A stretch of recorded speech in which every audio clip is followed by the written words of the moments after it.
Então, Apocalipse 21, versículo 1. Então vi novos céus e nova terra, pois o primeiro céu e a primeira terra tinham passado e o mar já não existia. Vi a cidade santa, a nova Jerusalém, que descia dos céus da parte de Deus, preparada como uma noiva adornada para o seu marido. Ouvi uma forte voz que vinha do trono e dizia: agora o tabernáculo de Deus está com os homens, com os quais ele viverá. Eles serão os seus povos, o próprio Deus estará com eles e será o seu Deus. Ele enxugará dos seus olhos toda lágrima. Não haverá mais morte, nem tristeza, nem choro, nem dor, pois a antiga ordem já passou. Aquele que estava sentado no trono disse: estou fazendo novas todas as coisas. E acrescentou: escreva isto, pois essas palavras são verdadeiras e dignas de confiança. Disse-me ainda: está feito. Eu sou o Alfa e o Ômega, o princípio e o fim. A quem tiver sede, darei de beber gratuitamente da fonte da água da vida. O vencedor herdará tudo isto, e eu serei seu Deus, e ele será meu filho. Mas os covardes, os incrédulos, os depravados, os assassinos, os que cometem imoralidade sexual, os que praticam feitiçaria, os idólatras e todos os mentirosos, o lugar deles será no lago de fogo, que arde como enxofre. Esta é a segunda morte. Até aqui, amém. Difícil falar amém depois desse versículo 8. Mas esse texto, meus irmãos, é a apoteose da revelação. O paraíso perdido é agora o paraíso reconquistado. É o projeto eterno de Deus em pleno triunfo. É isso que João está passando aqui para a gente. Depois do juízo final, Apocalipse 20 é o momento apoteótico do juízo final. João exibe agora aqui no Apocalipse 21, é um quadro de perfeição que difere radicalmente do mundo atual que a gente vive. A velha ordem já passou e todas as coisas são novas. O tempo cronológico, o cronos, o relógio que a gente conhece nos dias de hoje, se misturou com a eternidade, acabou, não existe mais o cronos nesse momento aqui. Tudo se converteu em eternidade. Nesse texto, João está descrevendo o momento onde a história da humanidade, onde a história que a gente conhece, fechou as suas cortinas. E o que Deus começou em Gênesis é concluído aqui em Apocalipse. O próprio Deus fala isso para João: está feito, está consumado, fechou. E aí, quais são as lições que nós podemos aprender nesse texto sagrado para os dias de hoje, para a nossa vida, para hoje, para agora?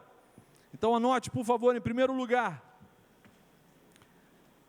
João descreve a nossa esperança, João descreve a esperança do porvir, João descreve o que nos aguarda. Anote isso, olha o que ele fala no primeiro versículo: então vi novos céus e nova terra, pois o primeiro céu e a primeira terra tinham passado e o mar já não existia.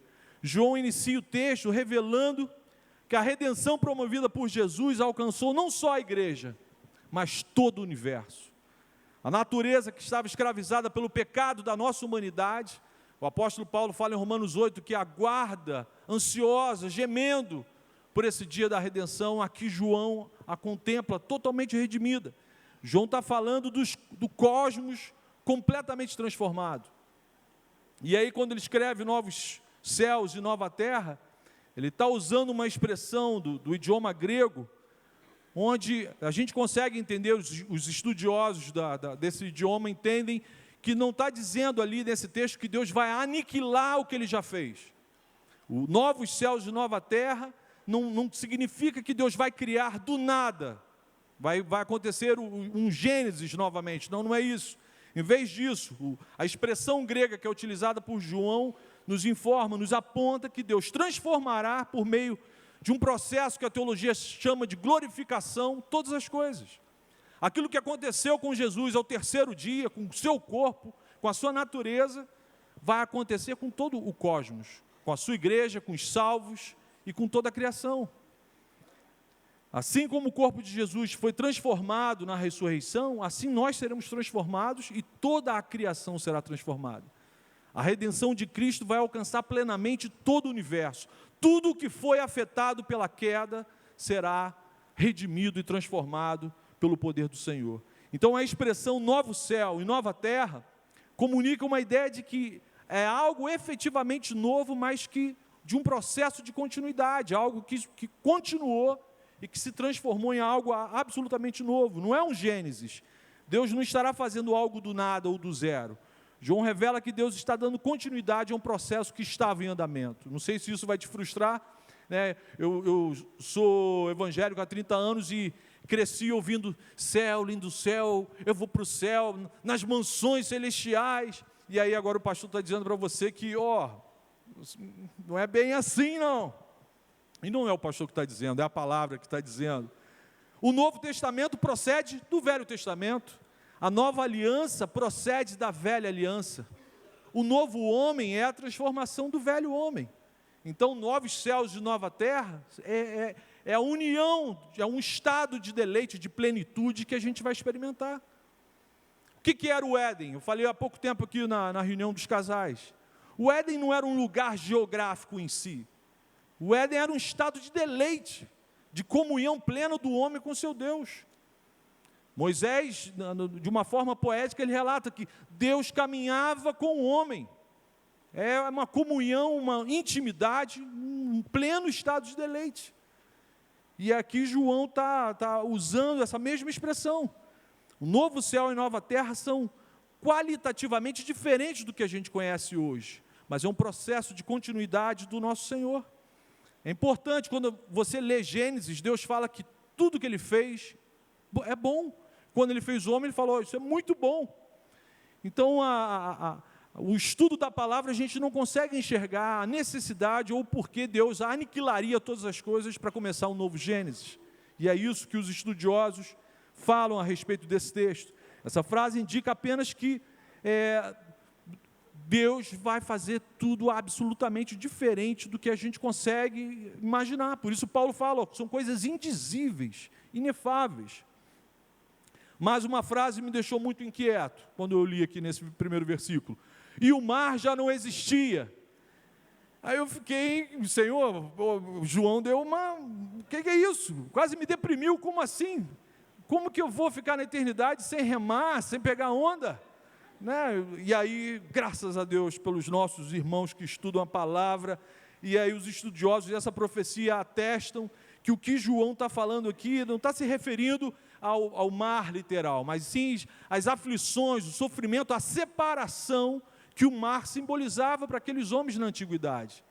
A gente não pode esquecer que João, quando está escrevendo isso daqui, ele está preso numa ilha onde o mar é justamente o instrumento de separação, que impede ele de ter vida normal.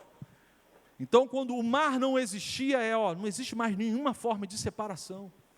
Não existe mais nada que nos separe da nossa comunhão com esse Deus. Aí meu coração ficou, glórias, aliviado. Essa frase indica apenas que não haverá mais nenhum tipo de separação, algo que possa impedir o povo de Deus de ter uma comunhão plena com o seu Deus. Versículo 2, vi a cidade santa, a Nova Jerusalém, que descia dos céus, da parte de Deus, preparada como uma noiva adornada para o seu marido. A cidade santa é a noiva de Cristo, meus irmãos. A cidade santa é a igreja, é a noiva de Cristo. Quando João usa o termo cidade santa, ele aponta para uma realidade onde Deus está habitando nesse lugar. Hoje o Espírito Santo habita no coração, no corpo daqueles que foram alvos da graça e do amor de Cristo. Mas aqui João está falando de um momento onde Deus é que vai habitar no meio da sua igreja. Deus está habitando com o seu povo de uma forma indizível, e essa cidade santa tem sua origem no céu, deriva de Deus, vem da parte de Deus para a vida da gente. Foi escolhida, chamada, amada, eleita, separada, santificada e adornada por Deus, assim como um marido, um noivo naquela época adornava e enfeitava a sua noiva. João retrata essa intimidade usando a metáfora de um casamento, de uma festa, de uma cerimônia nupcial, onde Cristo é o marido que enfeita a sua noiva, que é a igreja que se transformará na cidade santa de Deus, no habitat de Deus. Nós, os salvos, a noiva de Cristo, seremos a nova Jerusalém, amém? Hoje Deus já habita no nosso coração, no coração dos cristãos. Nós é que habitaremos na eternidade de uma forma absolutamente intensa e plena na presença dEle. Você consegue imaginar como será esse momento? Se hoje a gente já experimenta algo maravilhoso, flashes da eternidade, quando estamos juntos, quando estamos no nosso momento da devocional, lendo a palavra, hoje nós temos já uma percepção da eternidade, por causa da presença dEle no nosso coração. Imagina a gente estando na presença dEle de uma forma intensa e plena, sem nenhum tipo de separação. Que revelação maravilhosa! O que poderia acontecer de mais extraordinário na existência daqueles que serão e foram adotados por Deus como filhos? Segunda lição que a gente apreende desse texto, João descreve quem são os cidadãos desse novo estado de deleite. João deixa claro quem são as pessoas que vão desfrutar, que vão experimentar, que vão viver isso que é revelado nessa profecia. Versículo 3: ouvi uma forte voz que vinha do trono e dizia: agora o tabernáculo de Deus está com os homens, com os quais Ele viverá. Eles serão os seus povos, o próprio Deus estará com eles e será o seu Deus. Os cidadãos desse novo estado de deleite, como eu falei para vocês agora há pouco, é a igreja de Cristo. A igreja de Cristo espalhada sobre a face da terra ao longo de toda a história. Deus fala aqui no versículo 3, eles serão os seus povos. Aqui João está lembrando a gente que nesse estado de deleite, ninguém será conhecido por sua tribo, por sua etnia ou por sua denominação religiosa. Lá não seremos presbiterianos, batistas ou assembleanos. A igreja diz amém aí? Amém. Não vai ter rótulo. Seremos conhecidos como o povo, propriedade exclusiva de Deus. Aleluia. Seremos apenas família de Deus, povo de Deus. Seu tabernáculo. Olha que coisa maravilhosa. Seremos transformados na habitação plena do nosso Deus. E aí no versículo 4, o apóstolo dá concretude, ele dá entendimento palpável do vislumbre de como seremos tratados. Versículo 4.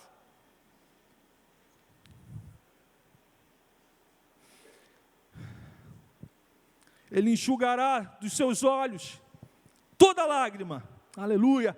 Não haverá mais morte, nem tristeza, nem choro, nem dor, pois a antiga ordem já passou. Aleluia. Quando o pecado entrou na história da humanidade, ele trouxe no pacote a angústia, a opressão, a mentira, a traição, a violência, a corrupção, a perseguição, a dor física, emocional. O pecado trouxe a morte. Mas aqui nesse versículo, vemos que no novo céu e na nova terra, não haverá mais nenhum sinal da queda, aleluia. Aquilo que nos feriu, aquilo que tem ferido a gente ainda nos dias de hoje, não vai machucar mais ninguém, porque não vai entrar no novo céu e na nova terra. Não haverá choro nas ruas da Nova Jerusalém. Hoje, nesse momento que a gente vive, muitas vezes a gente encharca nosso travesseiro com as nossas lágrimas. Não é verdade, meus irmãos? A gente chora por nós, choramos muitas vezes por causa dos nossos filhos, pela nossa família, choramos por causa da nossa igreja, e como choramos por causa da nossa nação. Mas na Nova Jerusalém, Deus é quem vai enxugar as nossas lágrimas, aleluia, aleluia. Não é autopurificação, não é porque nós ficaremos bonzinhos, não é isso. É Deus agindo, é Deus fazendo, a iniciativa é dEle. É Ele deixando claro, filho meu, acabou, esquece, passou. Aleluia, que esperança maravilhosa, meus irmãos. Que notícia revigorante. Vocês imaginam como é que eu comecei a semana quando li um texto desse? Em terceiro lugar, tem gente que não está vibrando não, porque estava esperando ir para uma mansão celestial, e eu desconstruí a sua mansão. Meu irmão, você vai morar em Taquatiara, só que redimida. Imagina, você vai olhar ali para o pampo, Senhor, eu quero uma onda boa agora. Aí vai aparecer uma onda boa agora, naquela hora. Então é melhor que mansão celestial, hein? Pode ficar tranquilo. Terceiro lugar, João descreve o que acontecerá com o cosmos, com o universo, o que vai acontecer com a criação que Deus tanto amou. Versículo 5, aquele que estava sentado no trono disse: estou fazendo novas todas as coisas, e acrescentou: escreva isso, pois essas palavras são verdadeiras e dignas de confiança. Aqui no versículo 5, o próprio Deus fala com João: estou fazendo novas todas as coisas. Além dos salvos, além da amada igreja do Senhor, o universo vai ser transformado. E aí aqui no versículo 5, Deus faz uma promessa e Ele mesmo diz para João: escreve isso, transforma isso num documento.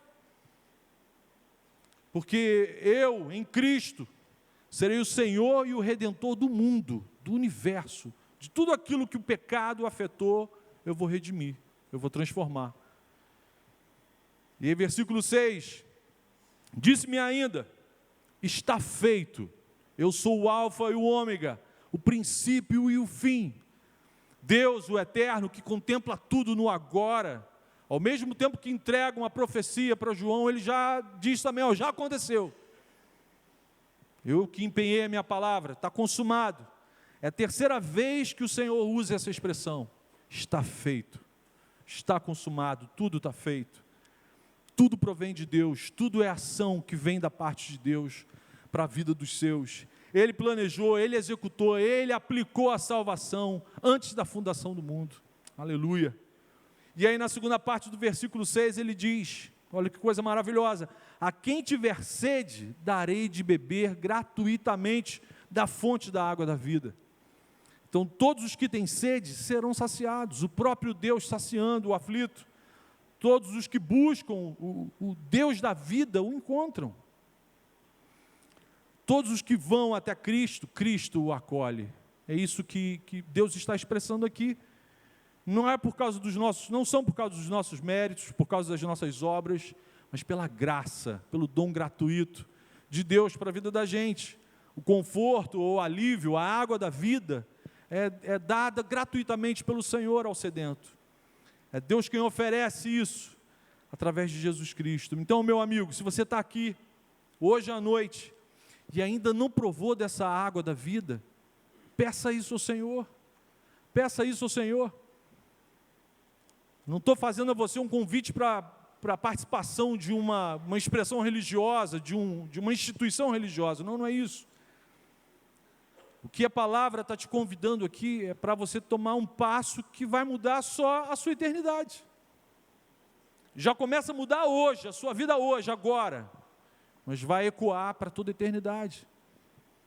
Então, a quem tiver sede, ele mesmo diz: darei de beber gratuitamente da fonte da água da vida. Meu irmão, se você tem sede, se essa forma de vida que você tem tentado viver não está saciando a sua sede, hoje você está na presença daquele que é o doador da água da vida. Amém? Em quarto lugar, a quarta lição, João descreve o que acontecerá definitivamente com os seres humanos depois do juízo. Versículo 7, o vencedor herdará tudo isto, e eu serei seu Deus, e ele será meu filho. Aleluia, aleluia. Meu irmão, quem é o vencedor? O vencedor é aquele que crê no Cristo crucificado e ressurreto. O vencedor é aquele que persevera, que caminhou o caminho estreito. O vencedor é aquele que colocou a mão no arado e não olhou para trás. Deus está aqui nos encorajando a permanecermos firmes em nossa luta por uma vida santa. O próprio Deus afirma que vai tratar a gente como filho, co-herdeiros, tudo aquilo que Jesus conquistou na cruz do Calvário, seremos plenos de usufruir de tudo isso. E aí João revela que esse estado será algo assim inefável, indizível. E isso só contemplará seres humanos que assumiram um compromisso real com Cristo. Não é para todo mundo. Não contemplará toda a humanidade. João bem claro, bem específico, ele ouviu isso o tempo todo de Jesus. E quem aqui na terra, ainda em vida, não assumir esse compromisso real com Cristo? E aí João completa com o versículo 8. Mas os covardes, os incrédulos, os depravados, os assassinos, os que cometem imoralidade sexual, os que praticam feitiçaria, os idólatras e todos os mentirosos, o lugar deles será no lago de fogo, que arde, como um enxofre. Essa é a segunda morte. Todos os que sempre foram indiferentes ao seu Criador, todos os que passarem a vida inteira aqui na terra, fugindo do seu Criador, fugindo de ter comunhão com o seu Deus, João diz que isso aqui é reservado para esses seres humanos. Eu sei que esse versículo e esse tipo de pregação são politicamente incorretos para muitas pessoas, é extremamente, para alguns rincões religiosos, isso que eu estou falando hoje à noite aqui é absolutamente antipático.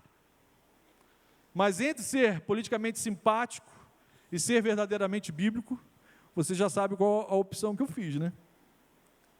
Meu querido, o apóstolo João deixa claro, ele confirma, ele apenas repete o que ele ouviu de Jesus nos 3 anos de ministério de Cristo. Deus é amor, mas Ele não é um bobão, bonachão. Ele não trata a pecaminosidade de uma forma leviana, idiotizado pelos religiosos do caminho largo.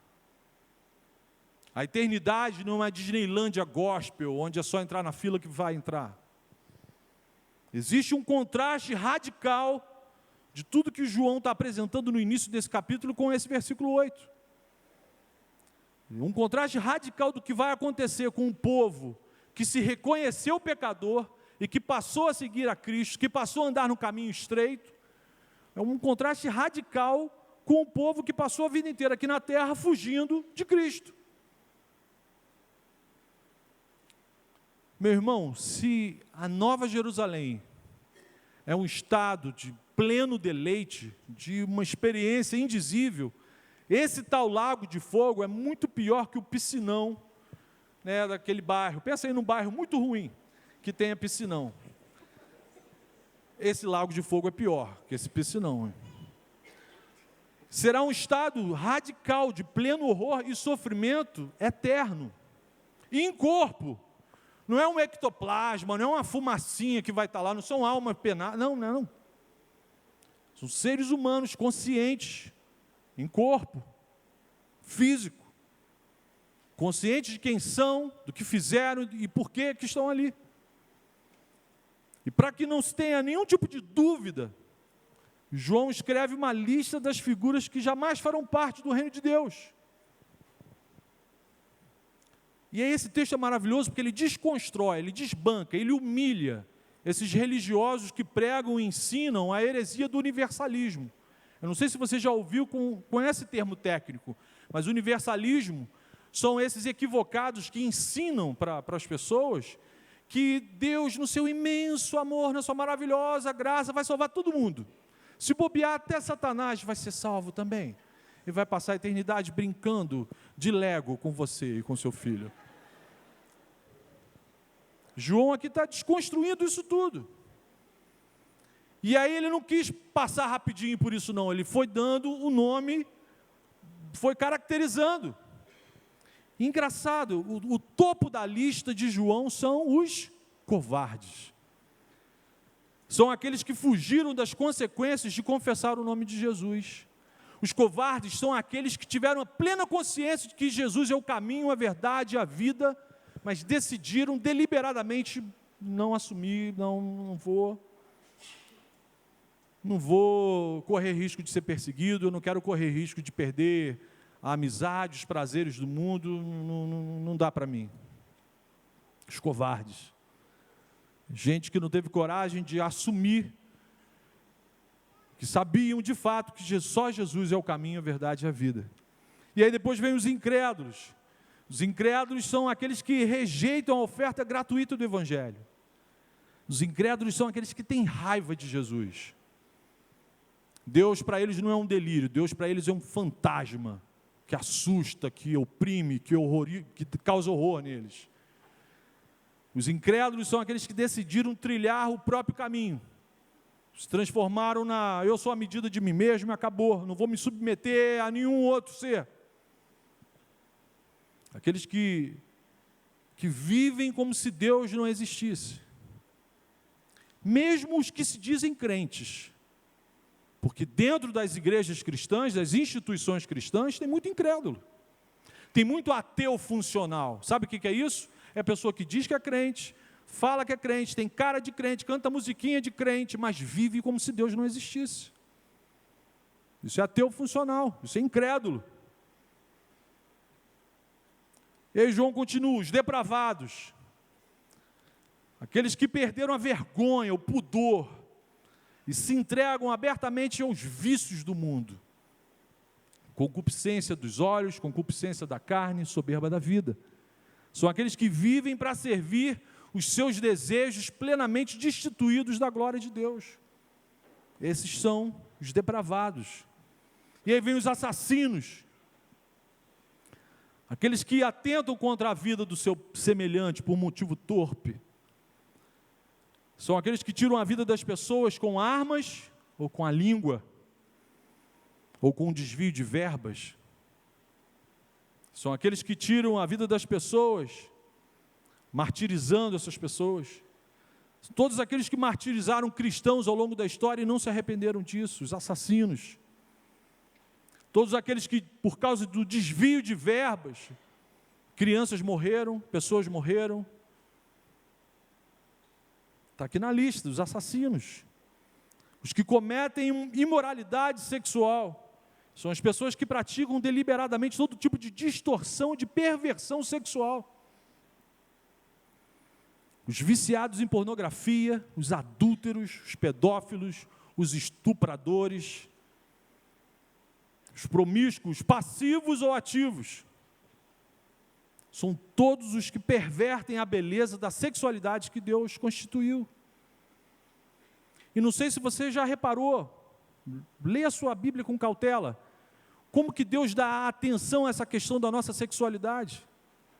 Porque Ele usa a metáfora da cópula matrimonial como um exemplo do seu relacionamento de Cristo com a igreja. Para o Criador, a nossa sexualidade é algo absolutamente santo para ser vivido na sua plenitude no ambiente matrimonial. Por isso que qualquer forma, qualquer manifestação sexual fora do ambiente matrimonial é considerado pelo Criador do sexo uma perversão, uma imoralidade. O que passa no coração de Deus não são questões plenamente morais. Ele não fica, que coisa feinha que você está fazendo. Não. Isso envolve a santidade dele, o desejo, o projeto inicial dele para a nossa sexualidade. E aí vem os que praticam feitiçaria. E aí uma coisa curiosa, que lendo, estudando essa parte aqui, e até o idioma original, a expressão que é utilizada por João no grego, muito mais do que aqueles que optaram por uma expressão religiosa radicalmente oposta a Cristo, né? Quando fala feitiçaria, você lembra logo o quê? Do ocultista, do bruxo, da bruxa, né? Da sua vizinha voando numa vassoura, aquelas coisas assim. Sogra não. Normalmente a gente lembra disso, né? Os que praticam feitiçaria, você logo, né, vê aquele filme de terror. E aí, quando você vai para o original, para o grego, biblicamente falando, a gente pode incluir nesses praticantes de feitiçaria aqueles que utilizam fármacos. A palavra feitiçaria aqui usada por João vem de farmakoi, que depois deu origem à palavra farmácia. E o que João está querendo dizer aqui? A gente pode entender claramente que os praticantes de feitiçaria são pessoas que utilizam fórmulas químicas, fármacos, para enfeitiçar outras pessoas, para enganar, para iludir, para escravizar outras pessoas. As drogas fazem exatamente isso com o ser humano. As drogas são fármacos, são composições químicas feitas por um ser humano para enfeitiçar, para enredar, para iludir, para engodar seres humanos. Então, dentro desse pacote aqui dos praticantes de feitiçaria, estarão os vendedores, os traficantes, aqueles que ao longo da história têm destruído famílias, pessoas, por causa do farmacói, dos fármacos que enfeitiçam e enlouquecem as pessoas. A lista continua, vem os idólatras. Os idólatras são os ególatras, os amantes de si de uma forma compulsiva e deliberada. São aqueles que vivem como se fossem o próprio Deus. O mundo tem que girar ao meu redor. Adorar um outro Deus é um equívoco, porque a gente sabe que não existe outro Deus. Mas o idólatra mesmo é aquele que ama a si mesmo acima de qualquer outra coisa. O idólatra é aquele que olha o semelhante, olha o próprio Deus e utiliza tudo isso para si. Essa é a pior expressão, a pior forma de idolatria. E aí, para fechar o pacote do caos, aí o João vem e escreve os mentirosos. Os mentirosos são aqueles que Satanás chama de meus filhos. Todos os políticos corruptos são mentirosos. Todos os que se dizem líderes religiosos, pastores, padres, enfim, pensa aí no líder religioso. Se está vivendo aquilo para explorar a fé das pessoas, ele é um mentiroso. São traidores, são mentirosos. Os mentirosos são todas as pessoas que trocam o bem pelo mal, que trocam a verdade pela mentira. Então, dentro dessa lista aqui de João, várias dessas características perpassam a mesma pessoa. Porque o idólatra é um mentiroso, o covarde é um mentiroso, um assassino, um praticante é um mentiroso.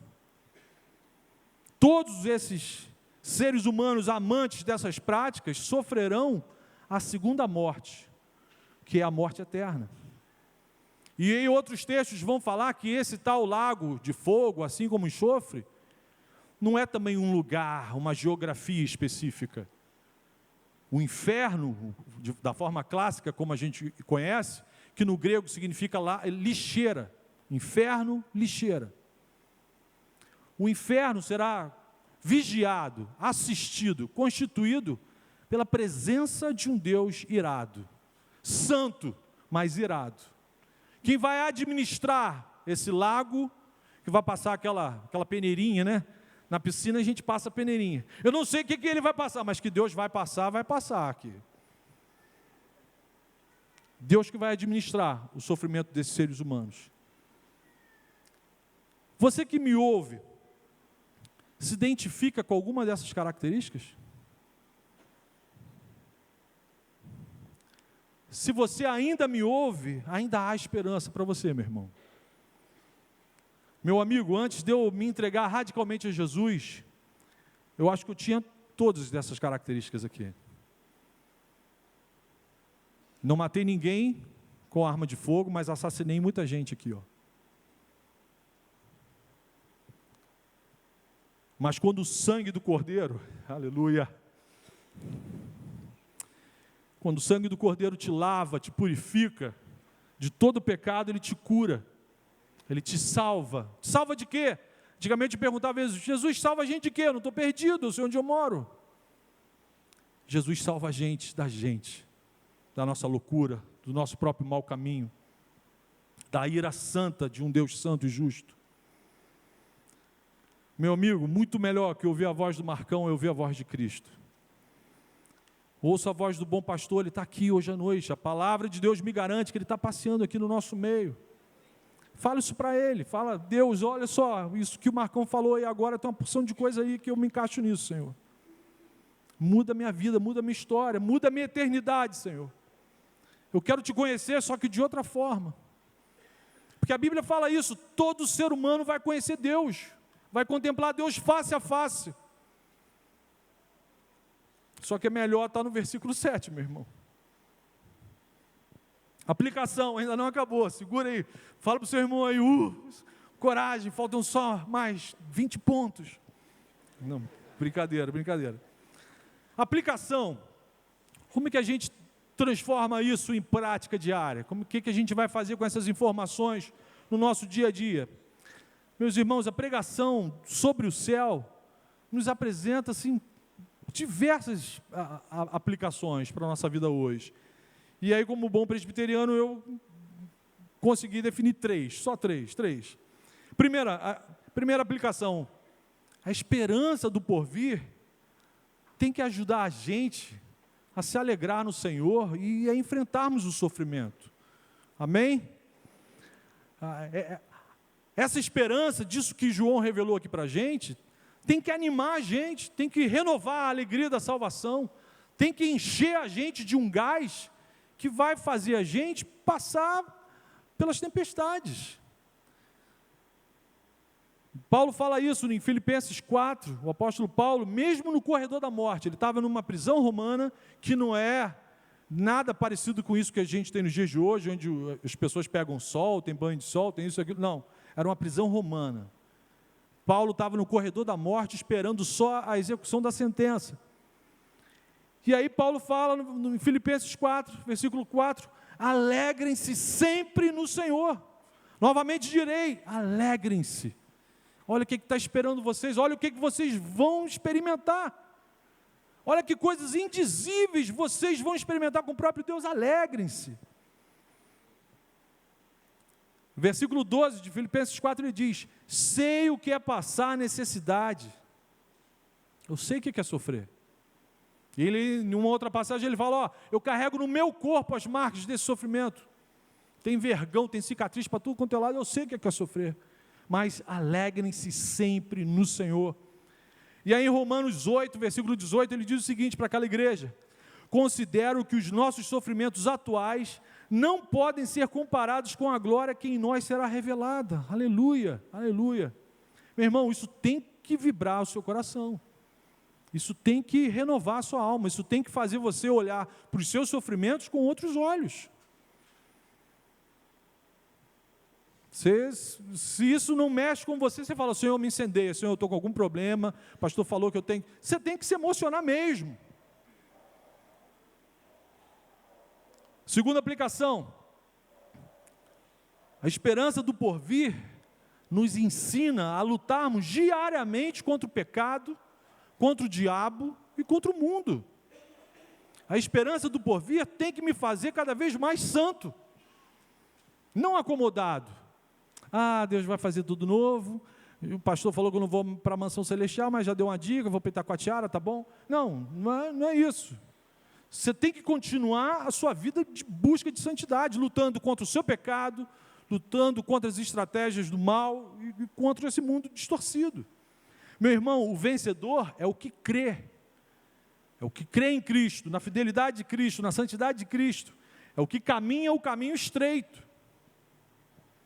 Se o nosso Deus é fiel e santo, sejamos também fiéis a Ele e santificados a Ele.